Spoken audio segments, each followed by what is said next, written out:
et nous voilà encore dans physique quantique pour parler encore de conséquences et des interprétations.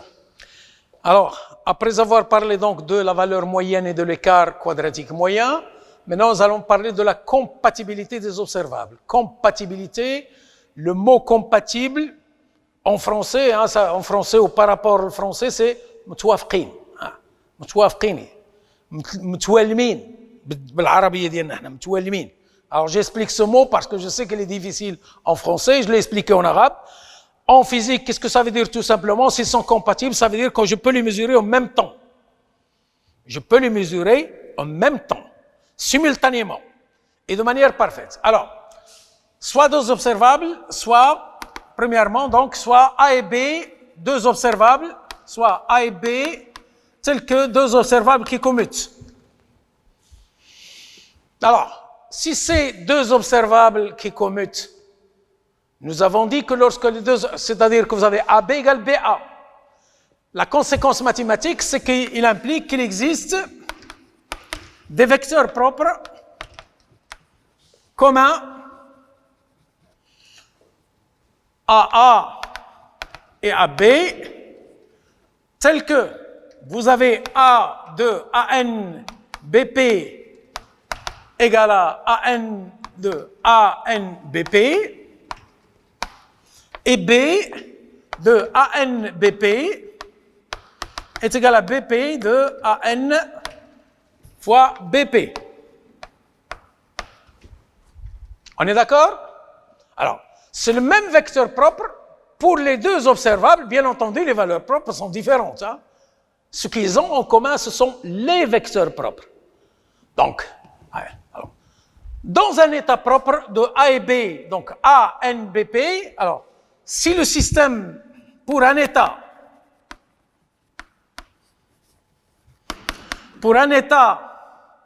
ANBP, c'est-à-dire l'état propre de A et B, et on sait que lorsque le système est décrit par l'état propre, la probabilité est égale à 1. La mesure de A donnera à coup sûr AN, P de AN égale à 1, P de AN égale à 1, puisque le système, il est décrit par le propre vecteur. Et la mesure de B donnera à coup sûr BP. P de BP égale à 1. À coup sûr, le mot à coup sûr, ça veut dire qu'il n'y a pas d'erreur. Et s'il n'y a pas d'erreur, ça veut dire qu'on n'est pas probabiliste. On est déterministe, et ça veut dire tout simplement que la probabilité est égale à 1. Alors, les observables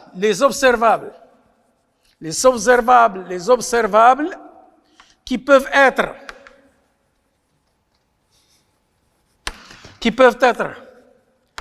simultanément, qui peuvent être mesurés à coup sûr. Le mot à coup sûr, ça veut dire probabilité est égale à 1.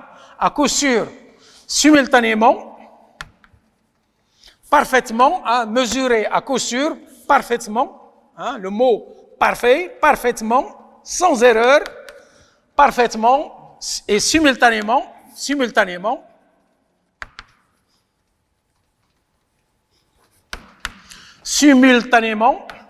sont dites compatibles.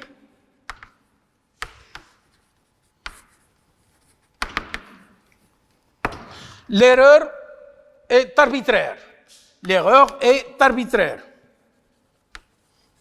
Elle est presque nulle. Elle est arbitraire. Il n'y a pas d'erreur. Elle est vraiment arbitraire. On peut prendre 0.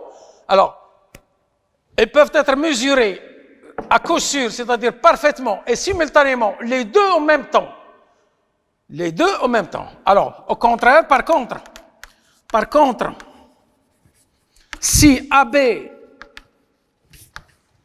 AB différent de 0, c'est-à-dire qu'ils ne commutent pas, alors là, les observables A et B sont dites non compatibles, incompatibles,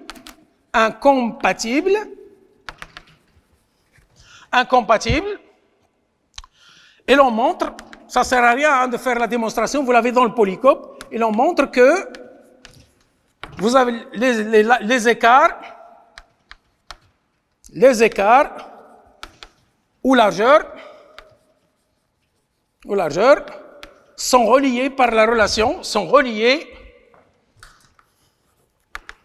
un écart, sont reliés par la relation par delta A fois delta B supérieur ou égal à 1/2 de la valeur moyenne de psi le commutateur AB fois psi la valeur moyenne. Voilà. C'est la relation d'incertitude d'une manière générale. C'est la relation d'incertitude d'une manière générale. Alors, exemple. Nous avons démontré que xpx est égal à IH bar fois 1. Implique donc delta x, delta px, ben c'est supérieur ou égal. Le commutateur c'est IH bar, c'est supérieur ou égal à H bar sur 2. Et qu'est-ce que ça veut dire? Attention, hein, quand vous avez delta x multiplié par delta px H bar sur 2, je vous rappelle que delta c'est la largeur, c'est l'erreur. Si vous connaissez précisément del P, ça veut dire qu'il n'y a pas d'erreur, donc delta P est égal à 0. Si delta P est égal à 0, vous avez delta X est égal à H sur 0, c'est-à-dire c'est l'infini, c'est-à-dire qu'il n'y a pas de précision sur X. Je ne peux pas mesurer les deux en même temps et simultanément. Je ne peux pas mesurer les deux quand XPX, le commutateur est différent de 0, je ne peux pas mesurer en même temps les deux observables parfaitement, c'est-à-dire sans erreur. S'ils ne commettent pas, ça veut dire qu'il y a le principe d'incertitude d'Heisenberg d'une manière générale. Bien. Ceci étant dit, nous allons parler maintenant de l'équation, propriété de l'équation Schrödinger. 2,4. Propriété de l'équation Schrödinger.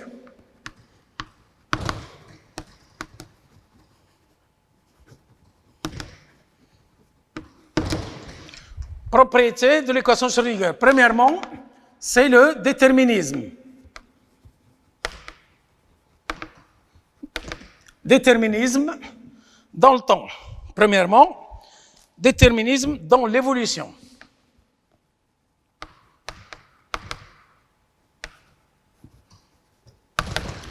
Le mot déterminisme, hatmi. Pas d'erreur. On est sûr. Il n'y a pas de probabilité. Dans le mot déterminisme, voilà ce que ça veut dire le mot déterminisme. Dans l'évolution, c'est-à-dire l'évolution au cours du temps, on la connaît parfaitement. Alors pourquoi on la connaît parfaitement? Parce qu'il se trouve tout simplement que IH bar d sur dt de psi est égal à h fois psi de t. Ça, c'est l'équation Schrödinger. Ben, c'est une équation différentielle du premier ordre par rapport au temps. Hein? Ça, c'est une équation différentielle du premier ordre. Premier ordre par rapport au temps. Hein? Par rapport au temps. Implique donc la donnée de psi 0, de psi de t0, permet de déduire sans problème, de déduire exactement, sans probabilité, psi de t. C'est une équation différentielle par rapport au temps, premier degré par rapport au temps, et donc la donnée de psi de t0 permet de déduire psi de t. Et je vous rappelle donc, il en définit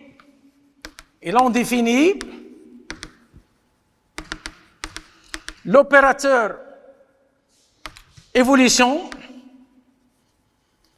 dans le temps, U de t0, tel que vous avez tout simplement psi de t, U de t0 fois psi de t0. Fois psi de t0. Hein, c'est l'opérateur, parce que je vous rappelle, pour déduire psi de t par rapport à psi de t0, ben, il faut appliquer un opérateur. Je vous rappelle que la définition d'un opérateur, lorsqu'il agit sur un ket, ben, il donnera un nouveau ket. Donc celui qui, par contre, le produit scalaire, lorsqu'il a deux produits, le produit scalaire, c'est l'action d'une bras par rapport à un ket, et ça donne un nombre complexe. Là, c'est psi de t, u de t fois t0 psi de t0, ou par substitution dans étoile, ou par substitution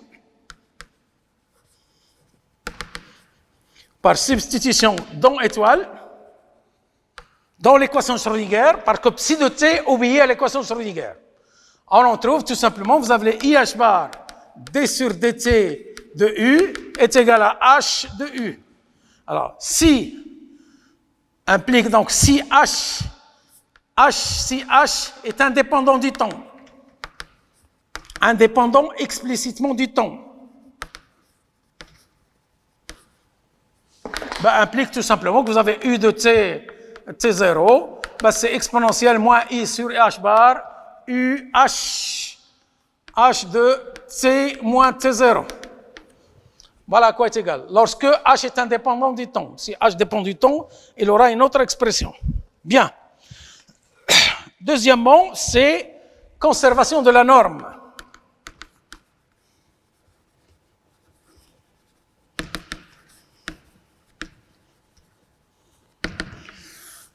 Conservation, déterminisme dans l'évolution, conservation de la norme. Ça veut dire que la norme, elle est conservation au cours du temps. Hein, bien entendu, la norme est conservée au cours du temps. La norme est conservée au cours du temps, c'est-à-dire qu'on a la même chose. Ça veut dire que c'est une constante. Puis s'il est conservé, c'est une constante par rapport au temps. Donc que ce soit à l'instant t égal à 0 ou que ce soit à l'instant t, si c'est une constante, on va montrer que d psi de t, ça c'est la norme, sur dt, si c'est conservé, ça veut dire que ça est égal à 0. Or, ça, c'est donc, si je veux faire la dérivée, c'est comme vous faites la dérivée par rapport au vecteur, on dérive le premier, et ensuite on dérive le second. Donc c'est d de psi sur dt, fois psi, plus psi, d sur dt de psi. On dérive le premier, et ensuite le second. Or, d'après l'équation Schrödinger, l'équation Schrödinger et son conjugué.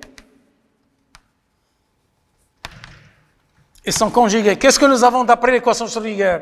Vous avez d sur dt de psi est égal à h sur 1 sur IH bar, h de psi, implique, si je prends le conjugué d sur dt de psi est égal à moins 1, parce que vous avez ici un nombre complexe, moins 1 sur IH bar, fois psi, normalement fois H plus. Mais comme H, c'est l'observable, normalement c'est H plus, mais comme H est inobservable, ça veut dire que H est égal à H plus. Si j'effectue ça, implique finalement, donc vous avez d sur dt de psi de t fois psi de t, est égal à 0. Si je remplace dans l'équation Schrödinger, implique donc psi de t, la norme est une constante. Psi de t fois psi de t est une constante.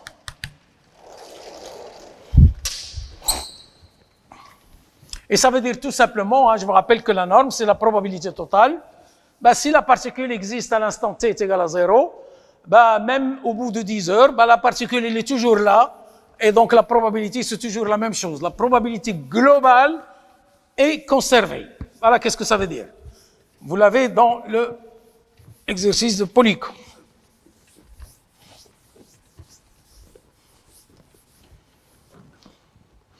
Bien.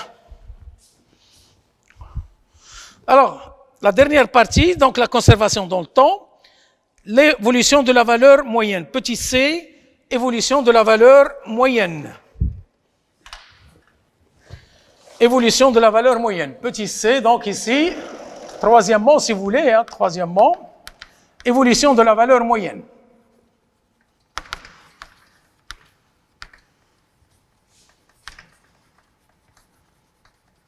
Évolution de la valeur moyenne. Pour psi normé à l'unité, la valeur moyenne de A dans l'état psi, c'est psi A fois psi. Psi A fois psi. Normalement, il faut diviser par psi, mais puisqu'il est normé, donc psi est égal à Alors, on va prendre la dérivée, implique donc d sur dt de a sur, dans l'état psi, de ça. Alors, c'est donc d sur dt de psi a fois psi. Alors, on va dériver le premier, ensuite le second et ensuite le troisième. Et ça donne la chose suivante.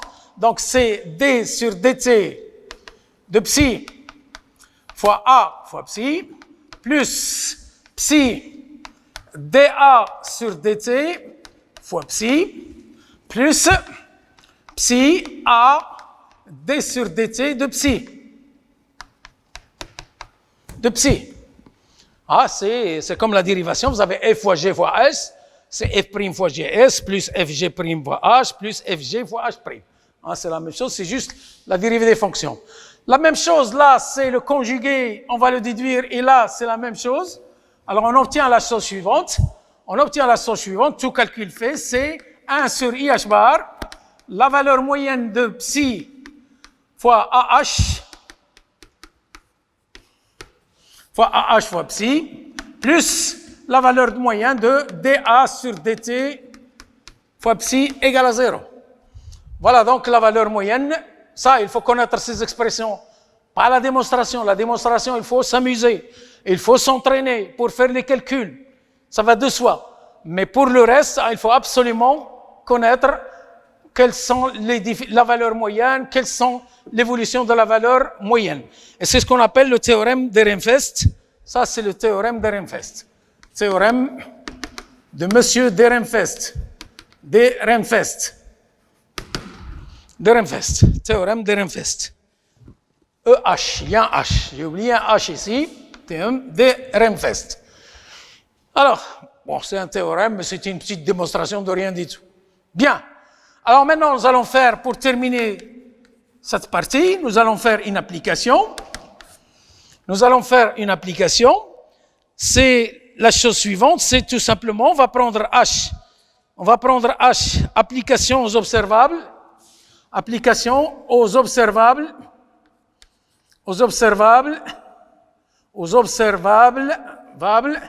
X et Px. X et Px. Bon. Alors, soit H, quand je dis soit H, ça c'est l'hypothèse. Hein. Je considère donc une particule qui se déplace à une dimension dans un potentiel central. Vous avez donc ici, c'est l'énergie cinétique, c'est P de X sur 2M. Ça, c'est l'énergie cinétique. Plus V de X. Ça, c'est l'énergie potentielle. Ça, c'est l'énergie cinétique. Et ça, c'est l'énergie potentielle. Avec, bien entendu, vous avez dP dx sur dt de x est égal à d de px sur dt égal à 0.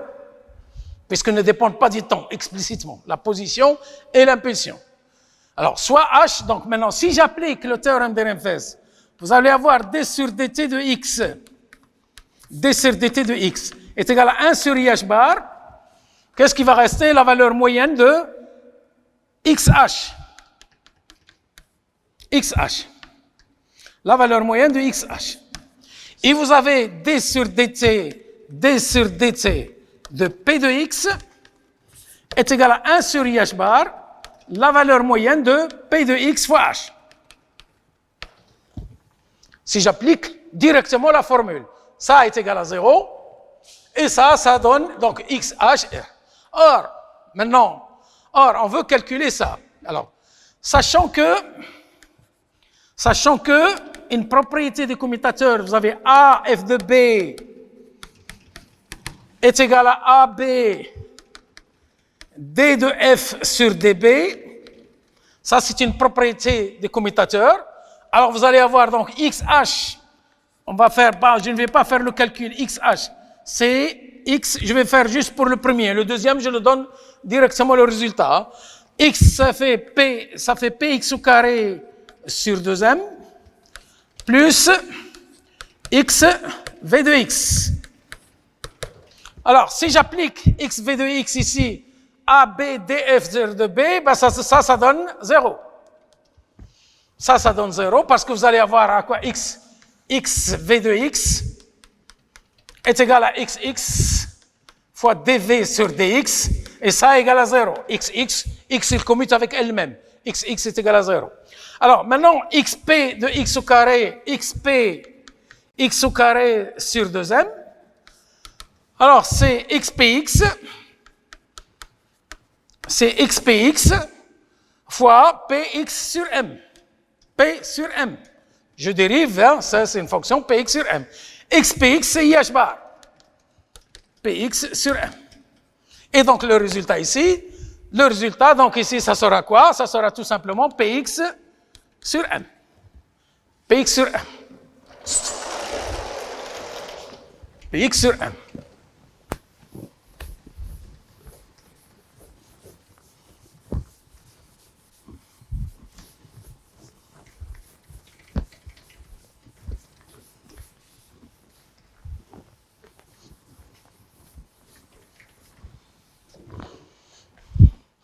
Px sur m, bien. Alors, de la même façon, hein, si on prend... Pardon, c'est pas ici, hein. Je m'excuse, ce n'est pas Px sur m, ça c'est Px ici, ça c'est... Donc implique, pardon, ce n'est pas à ce stade, d sur x sur dt est égal donc à Px sur m. Px sur m, bon, de la même façon, hein, ça, c'est donc à encadrer. De la même façon, qu'est-ce que nous avons? Nous avons donc Px fois H est égal, donc c'est Px fois Px au carré sur 2m plus Px V de x, Px V de x, V de x, et ça, alors ça égale à 0.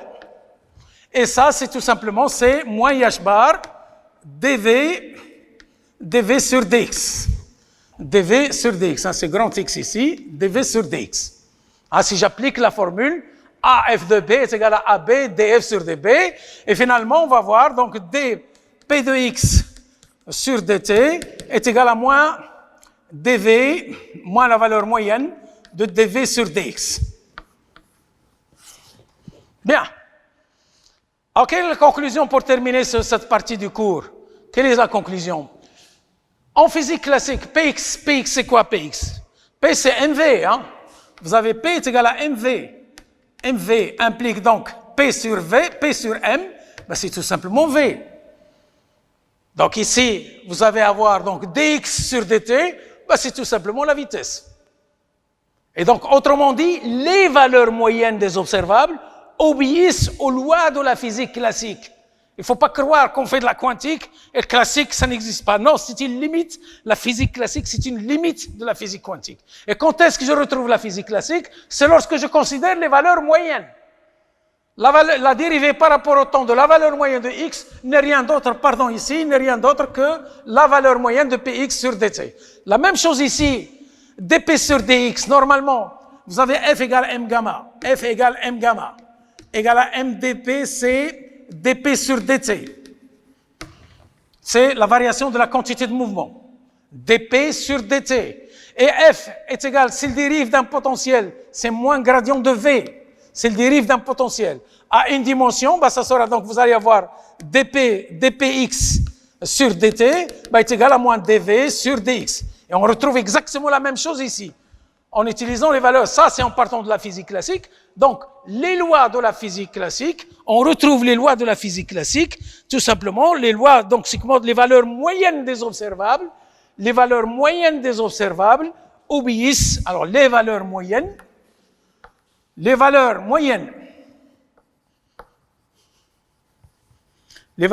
des observables obéissent aux lois de la physique classique.